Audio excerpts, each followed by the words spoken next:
చీరలోని గొప్పతనం తెలుసుకో. ఈ చీర కట్టి ఆడతనం పెంచుకో.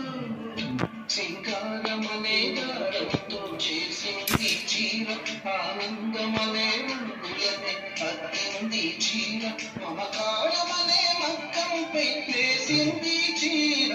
చీరలోని గొప్పతనం తెలుసుకో.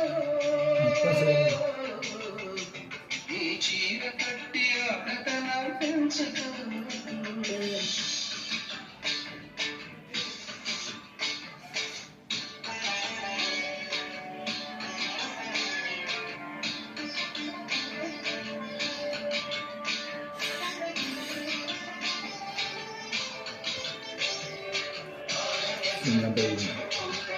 Baik.